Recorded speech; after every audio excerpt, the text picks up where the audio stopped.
Okay guys, सो इससे पहले वाले क्लास में नॉट जस्ट जस्ट प्रीवियस वाला, उसके भी पहले हम लोगों ने एक क्लास किया था जहां पे हम लोगों ने डिस्कस किया था explain the methods used in pricing a new product with example. नए प्रोडक्ट की प्राइस को किस तरीके से हम लोग चूज करेंगे, उसके लिए डिफरेंट मेथड्स हैं। वो क्या क्या है वो हम लोगों ने डिस्कस किया था विथ एग्जांपल। ठीक है। यस तो सर। जो हमारा बी नंबर पॉइंट है वो रह गया था, उसको आज करेंगे हम लोग। क्या है? Discuss the difference between fixed pricing and flexible pricing. दोनों में क्या-क्या डिफरेंस है? अगर किसी की प्राइस फिक्स्ड है और किसी की प्राइस अगर फ्लेक्सिबल है, तो क्या-क्या उसका डिफरेंसेस हैं? दोनों में क्या अंतर होता है? इसके बारे में हम लोगों ने नहीं किया था। So that is what we are going to do today. So as you can see in the screen, the difference between fixed pricing and flexible pricing lies in the level of adaptability and customization of the pricing approach. ठीक है, आप कितने जरिए कितनी जल्दी जो है आप अडेप्ट कर सकते हैं प्राइसेस को। कंज्यूमर्स की बात हो रही है, और साथ ही साथ प्राइसेस को किस हद तक जो है कस्टमाइज किया जा सकता है, उसमें चेंजेस लाए जा सकते हैं। इसके बेसिस पे जो है दोनों में डिफरेंस बनता है, और इन्हीं को हम लोग करेंगे। सबसे पहला पॉइंट है फिक्स्ड प्राइसिंग। फिक्स्ड प्राइसिंग क्या होती है? So fixed pricing refers to a pricing strategy where the price of a product or service remains constant for all customers under all circumstances. नाम से ही पता चल रहा है हम लोगों की फिक्स्ड प्राइसिंग में प्राइस जो है वो फिक्स्ड है। फर्क नहीं पड़ता कि आप उस प्रोडक्ट को कहाँ पे बेच रहे हो, किस सर्कमस्टेंसेस में बेच रहे हो। कई बार देखना, जब जैसे कि अभी एग्जाम का टाइम आ रहा है, एग्जाम के टाइम पे मैं नोट्स सेल कर रहा हूँ जो भी, तो उसकी एक प्राइसेस है। लेकिन एग्ज़ाम जैसे ही नज़दीक आ जाएगा, एग्ज़ाम के 1 या 2 दिन पहले हो सकता है कि मैं उसकी प्राइसेज़ और ज़्यादा रिड्यूस कर दूँ, ताकि ज़्यादा से ज़्यादा वो लोगों को मिल पाए, है ना? लोग इसलिए भी नहीं खरीदते हैं क्योंकि हो सकता है उनके पास उतने पैसे ना हो, सारे लोग तो जॉब नहीं कर रहे होते, कोई भी रीज़न हो सकता है। तो यहाँ पे कंपनीज़ क्या करती हैं ना कि वो स्टार्टिंग में प्राइस रखती हैं, लेकिन जब एंड ऑफ सीज़न सेल आता है, या जैसे अभी अमेज़न ग्रेट इंडियन फेस्टिवल चल रहा है, फिर फ्लिपकार्ट का बिग बिलियन डेज़ चल रहा है, ये लोग क्या कर रहे हैं, अपने प्राइसेज़ में बदलाव ला रहे हैं। लेकिन फिक्स्ड प्राइसिंग जो स्ट्रैटेजी होती है, वहाँ पे आप किसी भी तरह का बदलाव नहीं लाते हो, चाहे कोई भी सर्कमस्टेंसेस हो या फिर कोई भी कस्टमर हो। आपके प्राइसिंग में किसी भी तरह का बदलाव under the fixed pricing module या फिर मेथड वो नहीं देखने को मिलेगा। The price is determined and does not change based on individual customer characteristics, market conditions और specific situations, है ना? क्लियरली बोल दिया है कि जो प्राइस है वो डिटरमाइन किया जाता है ना? कितना होना चाहिए, और उस प्राइस में किसी भी तरह का बदलाव देखने को आपको नहीं मिलेगा, डज़ नॉट चेंज। किसी भी तरह का कोई बदलाव नहीं होता है, चाहे वो कस्टमर के कैरेक्टरिस्टिक के बेसिस पे हो, मार्केट कंडीशंस के बेसिस पे हो, जबकि बल्कि जो फ्लेक्सिबल प्रोडक्ट्स वाले होते हैं, उनमें बदलाव देखने को मिलेगा इन सारे रीज़न्स की वजह से। लेकिन फिक्स्ड प्राइसिंग के तहत वो चीज़ें जो है, फिक्स्ड प्राइसिंग प्रोडक्ट्स के ऊपर उस चीज़ का यूज़ जो है नहीं हो पाता है। Fixed pricing simplifies the pricing process. Fixed pricing का फायदा देखो सबसे बड़ा ये है कि ये एकदम फ्लैट है, सिंपल है, आपको पता है कि इसका प्राइस इतना है, फर्क नहीं पड़ता कि आने वाले समय में उसका प्राइस कितना होगा, है ना?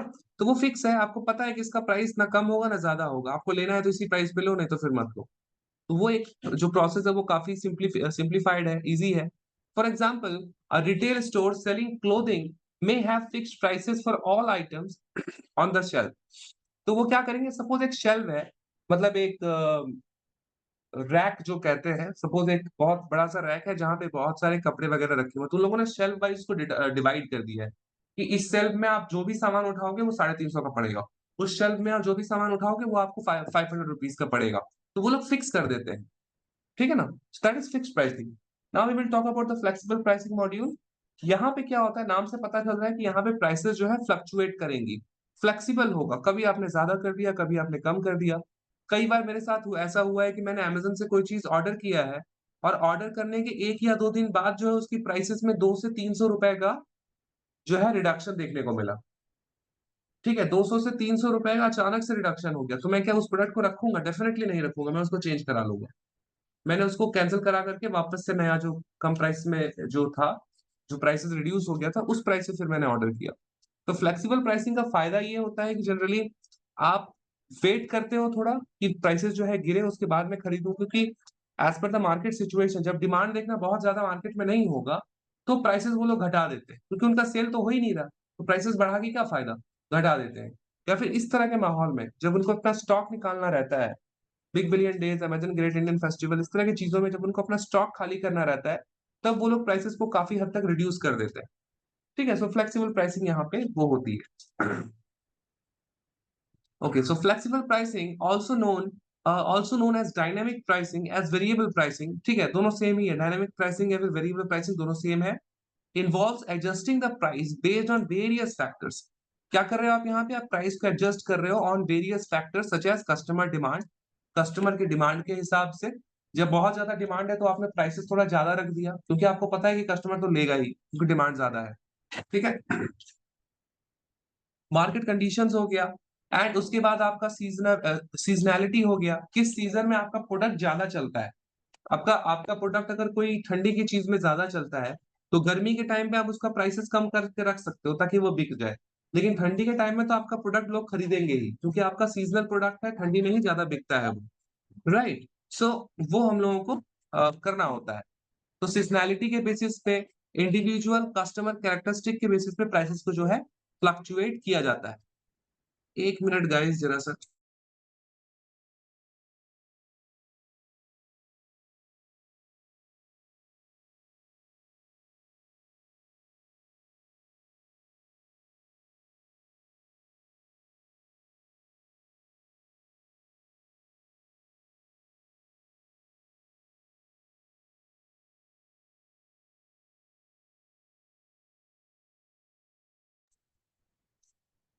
ओके गाइस, सो कहाँ थे हम लोग? Individual customer characters, right. So now the price can change in real time. जो प्राइस है वो रियल टाइम में चेंज हो सकता है, और periodically to optimise revenue and adapt to changing market dynamics, ठीक है। तो हो सकता है कि प्राइसेस आज कुछ है, कल कुछ और। अभी मैंने रिसेंटली एक ट्रिमर ऑर्डर किया था फ्लिपकार्ट से, तो उसकी प्राइसेस थी तकरीबन 1500 रुपीज, ठीक है। और वो जो ऑर्डर मेरे पास 2 बार आया एक्चुअली, और दोनों बार ही जो प्रोडक्ट था वो सही नहीं था, मतलब उसका पैकेजिंग जो है वो ब्लॉक, मतलब बंद नहीं था, वो खुला हुआ था। तो दोनों बार जो है रिटर्न हो गया वो। और रिटर्न होने के बाद जब आज मैं उसको खोलता हूँ, तो उसकी प्राइसेस जो है 1499 से वो घट करके 1424 हो गई है, ठीक है। तो प्राइसेस जो है वो रियल टाइम में चेंज हो सकता है कि तुरंत चेंज हो गया, अभी आपने किया, कुछ टाइम बाद आपने देखा चेंज हो गया, कुछ दिन, एक दिन 2 दिन बाद आपने देखा चेंज हो गया, रियल टाइम में तुरंत चेंज हो जाता है। और पीरियोडिकली हो सकता है। पीरियोडिकली मतलब 1 महीने बाद चेंज हो गया, फिर 1 महीने बाद बढ़ गया, फिर चेंज हो गया, फिर 1 महीने बाद बढ़ा, ठीक है ना। तो पीरियोडिकली भी चीजें जो है वो हो सकती हैं, और ये ऐसा वो लोग इसलिए करते हैं ताकि वो लोग अपने रिवेन्यू को ऑप्टिमाइज कर सकें। जैसे ही देखेंगे कि लोग खरीद रहे हैं उस चीज को, तो थोड़ा सा प्राइसेस हम लोगों ने बढ़ा दिया, 20-30 रुपए, 40 रुपए भी अगर बढ़ा देंगे, तो जितना ऑर्डर पड़ता है काफी उन लोगों को फायदा हो जाता है। और जब देखते हैं कि नहीं, इसकी जो जो सेल है वो थोड़ी सी घटी है, तो उसके प्राइसेस को रिड्यूस कर देते हैं, ठीक है। सो पीरियोडिकली हो सकता है to optimise revenue and adopt to changing market dynamics, ठीक है, ये भी हो गया। Flexible pricing allows companies to capture different levels of customer willingness, ठीक है। फ्लेक्सिबल प्राइसिंग एक तरीके से अलाउ करती है कंपनीज को कि वो different level of customer willingness को एक्वायर कर सके। विलिंगनेस का मतलब हो गया किसी भी चीज को खरीदने की मतलब इच्छा। विलिंगनेस मतलब एक इच्छा वाली बात होती है, तो कस्टमर की जो इच्छा होती है, किस प्राइस लेवल पे वो खरीद सकता है, ठीक है।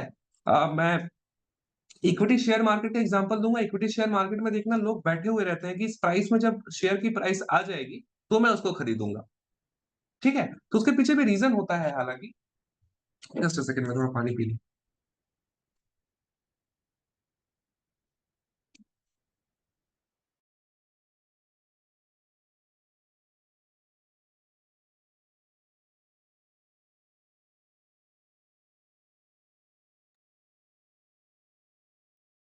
ये कोल्ड मुझे काफी परेशान कर रहा है। खैर, कहाँ थे हम लोग?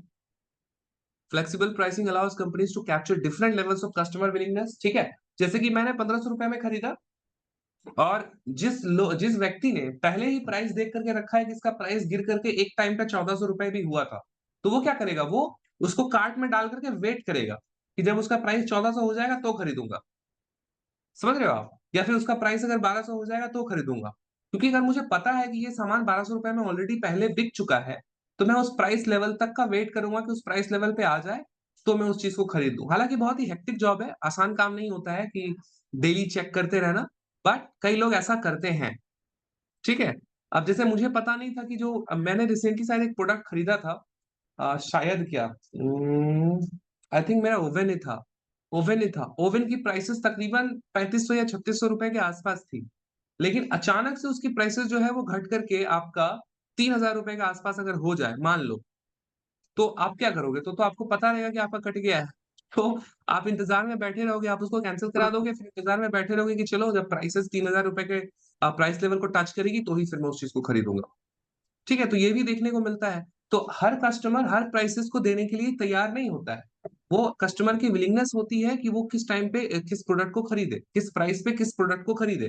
ठीक है? तो फ्लेक्सिबल प्राइसिंग एक तरीके से कंपनीज़ को अलाउ करती है कि वो कस्टमर्स के विलिंगनेस के अकॉर्डिंग अपने प्रोडक्ट को बेच सके। ठीक है? Willingness to pay and maximize profitability.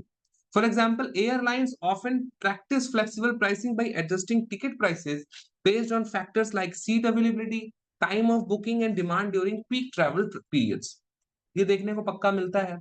आप देखना गर्मियों के टाइम में अगर आप ट्रैवल करोगे, तो गर्मियों के टाइम में जनरली छुट्टी होती है या फिर जो काफ़ी ठंड पड़ती है दिसंबर के टाइम में, उस टाइम में भी छुट्टी होती है। उस टाइम पे अगर देखना जब आप ट्रैवल करोगे, तो टिकट्स की प्राइसेज़ बहुत ज़्यादा होगी। ठीक है? तो जो पीक टाइम होता है वहाँ पे प्राइसेज़ ज़्यादा होती है, जब डिमांड ज़्यादा होता है तो प्राइस ज़्यादा होती है।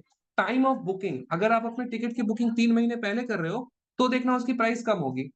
लेकिन आपने अगर इंस्टेंट किया है जैसे तत्काल में टिकट कटाया जाता है इमरजेंसी में, वो अगर आप कराओगे तो आपको सेम टिकट की प्राइस जो चीज़ ₹5000 में पड़ रही थी, वो चीज़ के लिए आपको ₹50,000 पे करने पड़ेंगे। है ना? सीट की अवेलेबिलिटी। तो ये जो है काफ़ी हद तक एयरलाइन्स इसका इस्तेमाल करती हैं फ्लेक्सिबल प्राइसिंग मेथड का। So these were the two methods. इसको एंड करते हैं। In summary, fixed pricing maintains a constant price for product or services. ठीक है? फिक्स्ड प्राइसिंग जो है वो मेंटेन करके रखती है अपने प्राइस को, किसी भी तरह का कोई बदलाव नहीं होता। इर्रेस्पेक्टिव ऑफ द फैक्टर्स जो भी मैंने बताए हैं, उसके उसका कोई भी असर जो है प्राइस के ऊपर नहीं पड़ता है। व्हेयर एज़ जब हम बात करते हैं फ्लेक्सिबल प्राइसिंग की, तो यहाँ पे प्राइस जो है एडजस्ट किया जाता है as per market condition, customer demand और specific factor to optimise revenue. इसको देख कर के फ्लेक्सिबल प्राइसिंग के तहत प्राइसेज़ को एडजस्ट किया जाता है, फ्लक्चुएट करवाया जाता है। ठीक है? So that's it. काफ़ी लंबा टॉपिक नहीं था, बट ये क्वेश्चन आप 20 मार्क्स में एक्सपेक्ट कर सकते हो। Explain the methods used in pricing a new product with example. Pricing को रिलेटेड एक क्वेश्चन पक्का होगा। तो सपोज अगर ये एग्जैक्ट क्वेश्चन नहीं भी आता है, तो इससे रिलेटेड क्वेश्चन जरूर आएगा और ये अगर पढ़ा हुआ आपका रहेगा, आइडिया रहेगा, तो आप डेफिनेटली इस चीज़ को आराम से एग्जाम में आप लिख पाओगे। ठीक है? तो दैट्स इट। इस टॉपिक में कोई कन्फ्यूजन आप लोगों को? No sir. ठीक है। अगला क्लास 10 मिनट बाद करते हैं। ठीक है? 9:30 बजे। Okay sir. ठीक है किशन?